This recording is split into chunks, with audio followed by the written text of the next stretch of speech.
सचिन पायलट के नाराज होने के बाद राजस्थान में पिछले 2 दिन से सियासी हलचल तेज हो गई है। आज सुबह 10:30 बजे राजस्थान कांग्रेस विधायक दल की बैठक होगी। बैठक दल में सभी कांग्रेसी विधायकों को बैठक में शामिल होने के लिए व्हिप जारी कर दिया गया है। मुख्यमंत्री अशोक गहलोत के घर पर कल देर रात तक बैठकों का दौर चलता रहा। बैठक में रणदीप सुरजेवाला, अजय माकन के साथ कांग्रेस के प्रभारी अविनाश पांडे भी मौजूद थे। राजस्थान में चल रही उठापटक के बीच कल शाम को विधायक दल की बैठक हुई थी। मुख्यमंत्री आवास पर हुई बैठक में 75 विधायक पहुंचे थे। कांग्रेस प्रभारी अविनाश पांडे ने जानकारी दी है कि 109 विधायकों ने एक लेटर पर साइन कर मुख्यमंत्री अशोक गहलोत और कांग्रेस लीडरशिप का समर्थन किया है। विधायक दल की बैठक में डिप्टी सीएम सचिन पायलट हिस्सा नहीं लेंगे। सचिन पायलट ने कहा कि अशोक गहलोत सरकार अल्पमत में है। सचिन पायलट ने 30 कांग्रेसी और कुछ निर्दलीय विधायकों के समर्थन का दावा किया।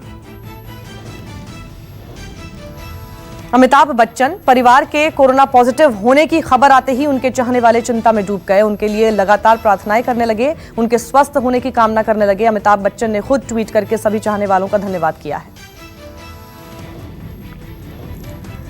दिल्ली में कोरोना का इलाज कर रहे सबसे बड़े सरकारी अस्पताल एलएनजेपी में बना दूसरा प्लाज्मा बैंक। यहां एक साथ 200 लोगों का प्लाज्मा स्टोर किया जा सकता है। बता दें कि 2000 बेड की क्षमता वाला एलएनजेपी दिल्ली का सबसे बड़ा कोरोना अस्पताल है।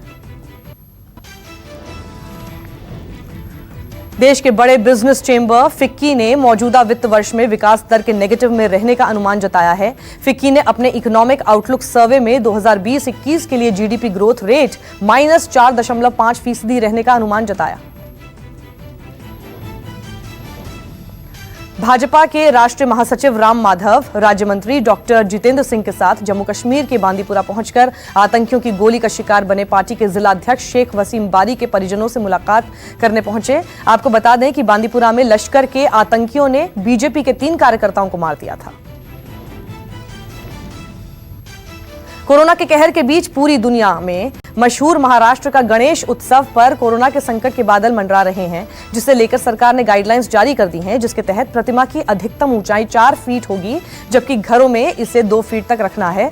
पूजा से पहले सभी गणेश मंडलों को नगर निगम और स्थानीय प्रशासन ने अनुमति लेनी होगी। कोरोना के कहर के बीच जम्मू कश्मीर में पर्यटन उद्योग 14 जुलाई से कई चरणों में खोला जाएगा। सरकार ने राज्य में पर्यटकों के प्रवेश के लिए दिशा निर्देश जारी कर दिए हैं। राज्य में पहुंचने वाले सभी यात्रियों के लिए आरटी-पीसीआर टेस्टिंग वाले कोरोना टेस्ट में नेगेटिव सर्टिफिकेट पेश करना जरूरी होगा। टमाटर के दाम दिनों दिन आसमान छूते जा रहे हैं। आपूर्ति कम होने से टमाटर की खुदरा कीमतें लगातार चढ़ती जा रही हैं। कोरोना काल में बढ़ती महंगाई ने दिल्ली के खुदरा बाजार में टमाटर की कीमत 70 रुपए प्रति किलोग्राम पहुंचा दी है।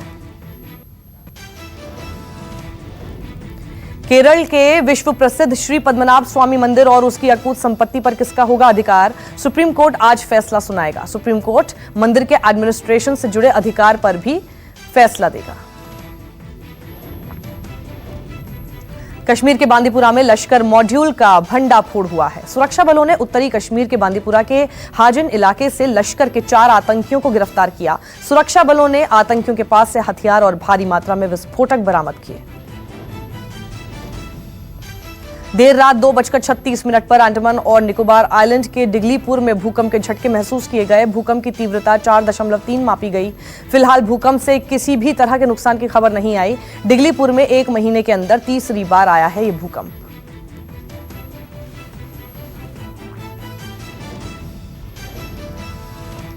अमेरिका में होने वाले राष्ट्रपति चुनाव के लिए चीन एक बड़ा चुनावी मुद्दा बनकर उभरा है। ऐसे में राष्ट्रपति डोनाल्ड ट्रंप और डेमोक्रेट से राष्ट्रपति पद के उम्मीदवार जो बाइडेन चीन के खिलाफ जुबानी जंग में एक दूसरे को पछाड़ने में लगे हुए हैं। दोनों नेता ये दर्शाना चाहते हैं कि वो चीन से जुड़े मामलों में बेहतर तरीके से निपट सकते हैं।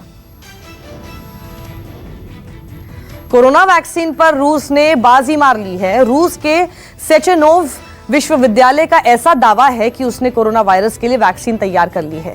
इतना ही नहीं, विश्वविद्यालय का कहना है कि उसने वैक्सीन के सभी परीक्षणों के सफलतापूर्वक संपन्न होने का दावा किया है। यूपी के वाराणसी में कोरोना थमने का नाम नहीं ले रहा है, जिसे देखते हुए प्रशासन ने वाराणसी में आने वाले एक हफ्ते के लिए कई गतिविधियों के लिए नए निर्देश जारी किए गए हैं, जिसके तहत सोमवार से शुक्रवार तक सभी दुकानें, बाजार, मॉल, दवाई की दुकानें, मंडियां, petrol pump, gas agency, transport समेत सभी आर्थिक गतिविधियां शाम 4 बजे तक ही होंगी। शाम 4 बजे इन सभी गतिविधियों को बंद करना अनिवार्य होगा। सिक्किम के मंगन में लगातार हो रही बारिश ने लोगों के घरों को निशाना बनाना शुरू कर दिया है। यहां 4 मंजिला इमारत पर बारिश की ऐसी मार पड़ी कि इमारत चंद सेकंड में ही ताश के पत्तों की तरह भरभरा कर गिर पड़ी।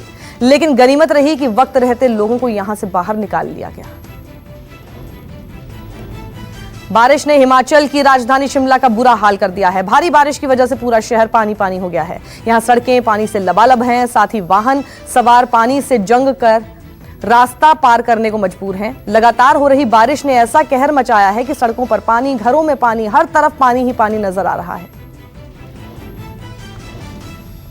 बिहार के मुजफ्फरपुर में हो रही बारिश ने लोगों की मुसीबतें बढ़ा दी हैं। रुक रुक कर हो रही बारिश ने सड़कें तालाब बना दी हैं।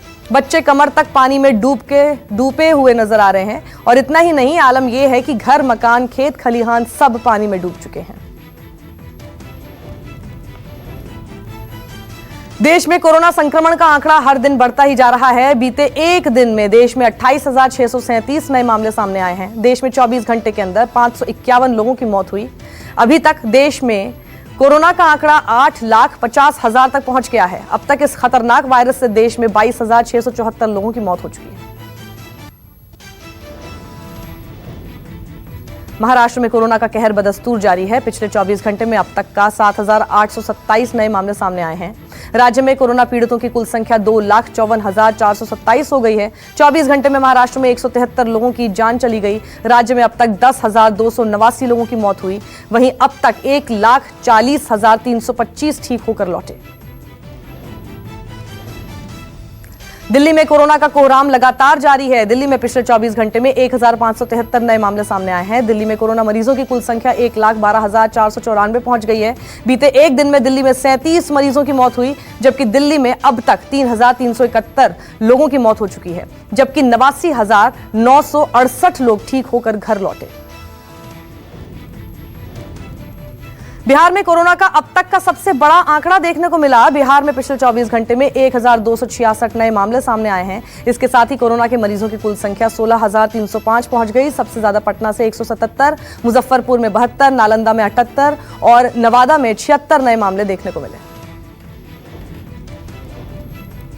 बिहार पुलिस ने फरार चल रहे अपराधियों को सरेंडर कराने के लिए एक नायाब तरीका निकाला है। बिहार पुलिस अब फरार अपराधियों के घर पर सीधा बैंड बाजा बारात लेकर पहुंच रही है और अपराधियों को सरेंडर करने के लिए कह रही है। दरअसल सोशल मीडिया पर यह वीडियो तेजी से वायरल हो रहा है। मामला भागलपुर के महेशपुर के मड़ुआ गांव का है। यहां पर पिछले कई साल से फरार चल रहे अपराधी चंदन यादव के घर पर पुलिस ने पहुंचकर इश्तेहार चस्पा किया। और सचिन पायलट के नाराज होने के बाद राजस्थान में पिछले 2 दिन से सियासी हलचल तेज हो गई।